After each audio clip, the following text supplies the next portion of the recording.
하나님의 말씀은 신명기 33장 8절에서 19절까지의 말씀입니다.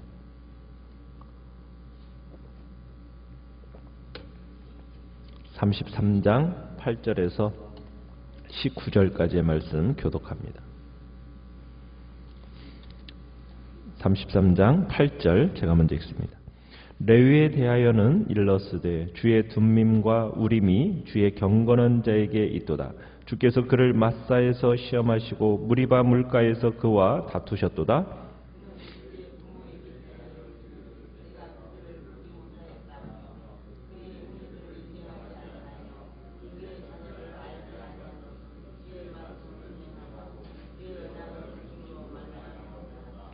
주의 법도를 야곱에게 주의 율법을 이스라엘에게 가르치며 주 앞에 분향하고 온전한 번제를 주의 제단 위에 드리리로다.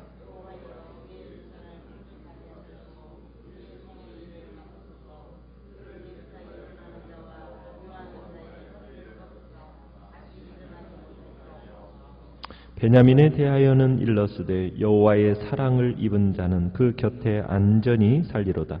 여호와께서 그를 날이 마치도록 보호하시고 그를 자기 어깨 사이에 있게 하시리로다.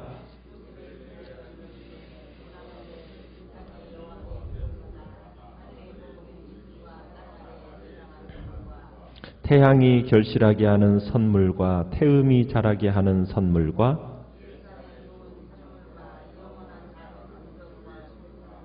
땅의 선물과 거기 충만한 것과 가시떨기 나무 가운데 계시던 이의 은혜로 말미암아 복이 요셉의 머리에 그의 형제 중 구별한 자의 정수리에 임할지로다.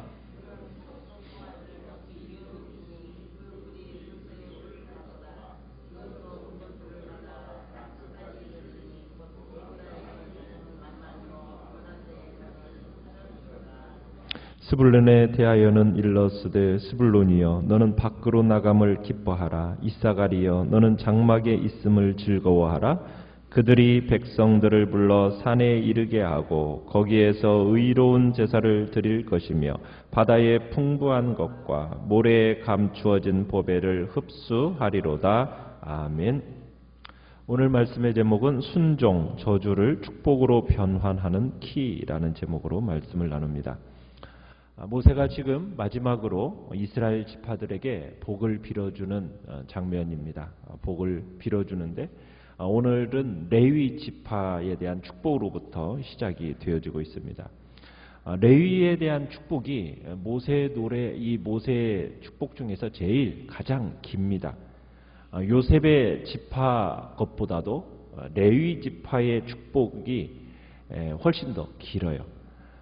모세는 지금 레위 지파가 이스라엘의 제사장이 되어서 하나님을 섬기는 특권을 누리게 될 것과 그리고 또 물질적인 풍요와 보호에 대한 축복을 빌어주고 있습니다.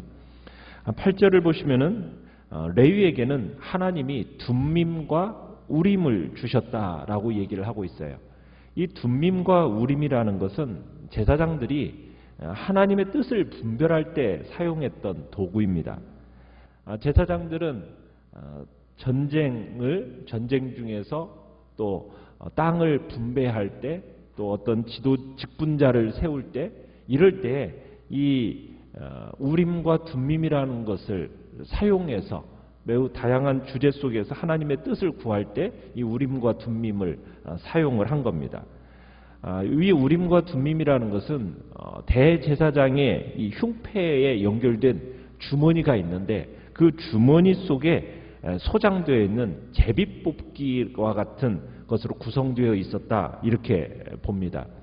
그래서 우림은 빛이라는 그런 단어이고요. 둠밈은 완성, 완결 이런 것에서 유래되었는데 하나님께서 지금 레위 지파에게 이 우림과 둠밈 같은 이 영적인 유물을 맡기시면서 이렇게 맡기셨다는 것 자체는 이미 그들에 대한 하나님의 신실함이 정말 어떤 시험을 통해서 입증되었다라는 것을 지금 본문은 이야기하고 있습니다.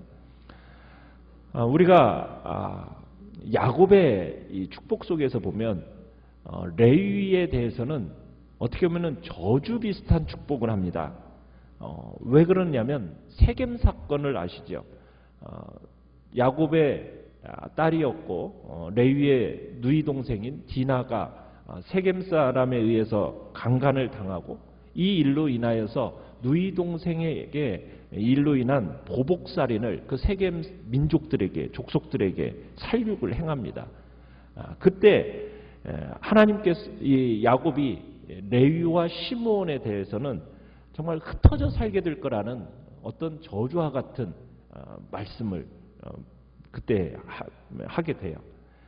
그런데 오늘 본문에 보면은 이 레위가 야곱의 저주에서는 모세의 축복으로 승화가 됩니다. 그런데 이렇게 축복으로 저주가 축복으로 승화된 결정적인 이유에 대해서 오늘 본문은 이렇게 이야기를 하고 있어요. 8절에서 주께서 그를 마사에서 시험하시고 무리바 물가에서 그와 다투셨다. 여기서 이 다투다라는 단어는 신앙의 진실성을 규명하다 그런 뜻으로 이해되어야 합니다. 이스라엘이 두 곳에서 하나님께 반역을 했어요. 그 반역을 할 때 레위 지파는 하나님 편에 서서 신앙을 지키고 경우에 따라서는 배교하는 자신의 친척들까지 처형하는 열심을 보였다라는 겁니다. 9절에서 그런 표현이 있는 거예요. 그의 부모에 대하여, 그의 형제들, 그의 자녀들 이런 표현을 쓰면서 배교하는 자기의 일가 친척들에 대해서 어떻게 보면은 처형하는 그런 데까지 나아가요. 그 장면이 어디에서 나오냐면 금송아지 숭배 사건 우리가 기억하시죠? 이스라엘이 금송아지 숭배 사건 때 레위 지파는 하나님의 명령에 순종해서 우상 숭배에 가담하는 자들을 어떻게 했습니까? 칼을 빼들어서 죽였습니다. 그런데 그 가운데에는 레위 자손들은 우상 숭배에 가담했던 자기의 부모도 형제도 자녀도 죽였다라는 거예요. 부모나 형제나 자녀보다도 뭘 더 중요하게 여겼다라는 겁니까? 주님의 말씀을 준행하고 주의 언약을 지키는 것을 더 중요하게 여겼다라는 거예요. 부모와 형제와 자녀를 죽여야 했던 레위 자손들의 심정은 어떻겠습니까? 그것은 말할 수 없는 찢어짐입니다. 이것은 자기를 철저하게 부인하지 않고서는 도저히 행할 수 없는 일이라는 거예요. 하나님의 일을 수행하는 자에게 있어서 중요한 것은 자기 부인입니다. 자기 부인. 철저한 자기 부인입니다. 그래서 주님도 얘기를 하시는 거죠. 제자들에게 나를 따라오려거든 먼저 무슨 일이 있어야 된다고요?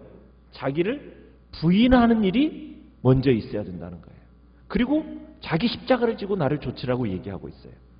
첫 번째 조건이 자기를 부인하는 겁니다. 그러니까 아무리 탁월한 사람이라 할지라도 자기를 부인하지 않고서는 예수 그리스도의 제자가 되지 못한다는 거예요. 자기가 자기 인생의 주인인 사람은 그가 누구이든 간에 주님의 제자가 아닙니다. 주의 제자가 되는 정말 그분을 따르고 그분에게서 배우고 그분이 행하시는 일들을 본받는 사람이라면 자기가 자기 인생의 주인이 되어서는 안 됩니다. 철저하게 자기를 죽여나가야 됩니다. 철저한 자기 부인이 선행되어져야만이 주님 앞에서 위대한 그리스도인이 될 수 있는 거예요. 지금 레위는 바로 이런 시험에서 그 하나님을 향한 신실함이 입증이 되어졌다는 거예요. 하나님을 향한 흔들리지 않는 레위 사람들의 그 열정을 보시고 하나님이 이들을 특별히 택하셔서 가장 가까운 곳에서 하나님을 섬기도록 하십니다. 그래서 10절 끝에 가보면 이제 번제를 주의 제단 위에 드리는 정말 그런 자리에 이들을 세우십니다. 예배를 주관하는 자리에 그들을 세우십니다. 그거 외에도 10절 앞에 보면 그렇게 얘기하죠. 주의 법도를 야곱에게, 주의 율법을 이스라엘에게 가르치는 일. 이 일도 하나님께서 맡기십니다. 둠밈과 우림을 맡기시고 율법을 가르치는 일을 맡기시고 하나님께 제사 드리는 일을 유지하게 하시는 그 레위 지파에게 주어진 임무는 어떻게 보면 그에게 야곱으로부터 주어졌던 그 저주가 정말 모세 때 와서는 하나님 앞에 축복으로 변환시키는 그 놀라운 키가 어디에 있는지, 열쇠가 어디 있는지를 우리에게 보여주고 있는 거죠. 그것은 바로 자기를 향한 철저한 자기 부인과 함께 그 말씀에 대한 온전한 순종의 자리로 나아갈 때 그 저주가 축복으로 변화되는, 옮겨지는 놀라운 역사가 있게 된다는 겁니다. 그러면서 11절에 보면은 모세는 그들에게 이런 축복을 당합니다. 더욱더 강해지는 복을, 그들이 하는 일마다 하나님께 기쁨을 드리는 일이 되게 해달라고 기도를 합니다. 그러면서 그들을 미워하는 자들은 모두 망하게 해달라고 복을 빕니다.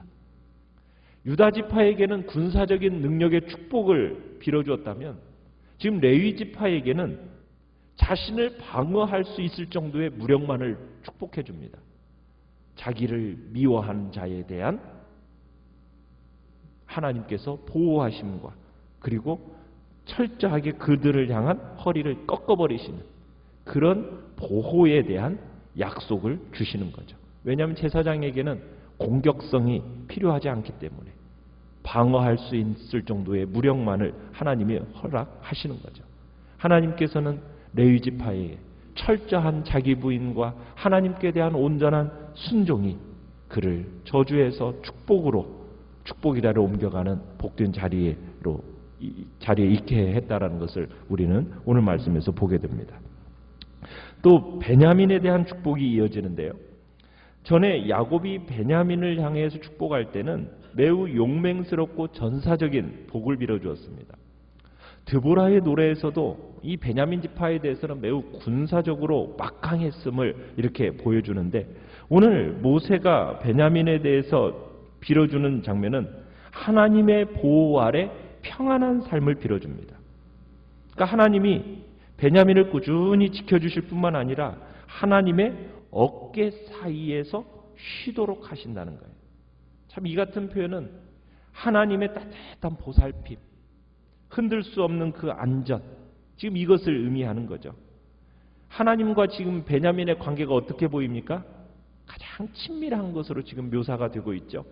베냐민의 그 평안과 안전은 군사력이 아니라 하나님이 함께 하심이 주시는 복이 바로 이러한 평안과 안전이라는 것을 우리에게 말씀하고 있습니다. 우리는 늘 하나님 곁에 머물기를 기도해야 됩니다. 하나님과 동행하고 그분의 뜻을 행하며 정말 그분의 곁에 머물러 있기만을 구한다면 우리를 해할 자 아무도 없고 우리가 하나님의 곁에 있기만 한다면 우리를 그 모든 어려움에서 우리를 건져주실 뿐만 아니라 결국에는 모든 것에서 승리하는 이긴 자가 되도록 해주실 것입니다. 그 다음에 13절부터는 요셉 자손들을 향한 축복입니다. 요셉 자손은 가나안 땅에 있어서 중심부의 매우 넓은 땅을 차지한 족속입니다. 모세는 요셉의 자손들에게 레위 다음으로 긴 축복을 이제 빌어주고 있는데 이 요셉 지파가 그만큼 위치가 막강했다라는 것을 보여주고 있죠. 먼저는 차지할 땅의 풍요로움과 그 다음에 막강한 전투력에다 초점을 맞추고 있는데요. 13절을 보시면은 먼저는 하나님의 풍요가 더해질 것을 선언하면서 이 풍요로움에 관한 축복이 물의 풍부함으로부터 시작된다는 것을 우리가 보게 됩니다. 하늘에서 비가 그리고 그 다음에 이슬이 내리고 아래에서는 저장한 물 지하수가 솟아오르는 물이 귀한 그 가나안 지역에서 풍요로움 그 물의 풍부함을 전제로 해서 이제 하나님께서 물의 풍부함을 허락하시도록 기도를 합니다. 그리고는 물이 아무리 풍부하더라도 햇빛이 있어야죠. 그래서 14절에서는 태양을 또 허락하셔서 곡식이 잘 여물 수 있도록 또 그 계절과 기후 변화의 중심에는 또 달의 또 역할이 있기 때문에 태음이 자라게 하는 선물 하면서 햇빛과 달빛에 대한 축복을 빌어주고, 그로 인하여서 요셉이 거하는 언덕에서 그 다음에 정말 아주 좋은 과일로 뒤덮일 것에 대한 축복을 해주고 있습니다. 그러면서 16절에 이런 표현을 쓰고 있어요. 땅의 선물과 거기 충만한 것과 그것이 누구로 말미암았다 오게 됐다고 얘기합니까? 가시떨기 나무 가운데 계시던 이의 은혜로 말미암아, 이런 표현을 쓰고 있어요. 여러분, 가시떨기 나무 가운데 계시던 이, 뭐가 생각이 납니까? 모세가 불타는 떨기나무 가운데서 말씀하셨던 그 주님이 생각이 나죠. 모세가 호렙산에서 하나님을 처음 만났던 그때를 상기시키는 표현입니다. 그러니까 이 하나님이 바로 요셉과 함께 하신다는 거예요. 그래서 요셉의 후손들에게 내려지는 이 축복이 절정을 이루는데, 그것을 그 축복의 근원이 결국에는 누구라는 얘기입니까? 바로 불꽃 가운데서, 참으로 떨기나무 가운데서 말씀하셨던 그 하나님, 그 하나님이 함께 하시면 더 이상 다른 것 필요가 없을 정도로, 바랄 필요가 없을 정도의 그 복이라는 것을 이야기하고 계시는 겁니다. 그리고는 마지막 17절에서는 이제 맨 끝에 에브라임 자손은 만만이요 므낫세의 자손은 천천히로다 하면서 군사적인 능력을 축복해주고 있습니다. 에브라임과 므낫세 중에 누가 형입니까? 므낫세가 형이죠. 그런데 에브라임에게는 만만을, 므낫세에게는 천천을 축복을 내려줄 때 이 축복이 어디에서부터 근거가 되어지고 있습니까? 야곱이 손을 어긋맞아 맡겨서 이렇게 복을 빌어주어서 참 항상 에브라임의 축복이 더 큰 축복을 누리게 되었던 것을 우리는 보듯이, 지금 이제 에브라임 자손이 더 큰 자손이 되어질 것을 얘기하고 있는 겁니다. 그 다음에 18절 19절에서는 이사갈과 스불론에 대한 축복입니다. 레아의 어떻게 보면 5번째 6번째 아들들인데, 야곱의 축복도 그렇고 드보라의 노래도 그렇고 이 두 지파가 항상 같이 언급이 돼요. 그만큼 이 이사갈과 스불론은 정말 가까운 사이를 유지했던 지파입니다. 이 지파는 지중해에 근접해 있어요.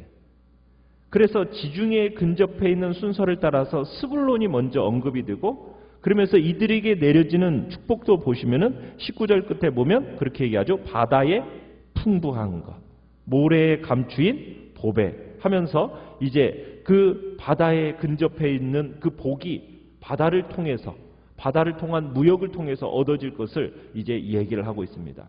그러면서 스불론에 대해서는 너는 밖으로 나감을 기뻐한다 라고 할 때 이 나감을 기뻐하고, 이사갈 지파는 장막에 있음을 기뻐하도록 권하였는데 이 두 지파의 생활과 관련되어 있는 겁니다. 스불론은 지중해를 통해서 지경을 넓혀갈 거고요. 그 다음에 이사갈은 기름진 땅을 경작해 가서 그로 인한 하나님의 축복이 임할 것을 지금 얘기하고 있는 겁니다.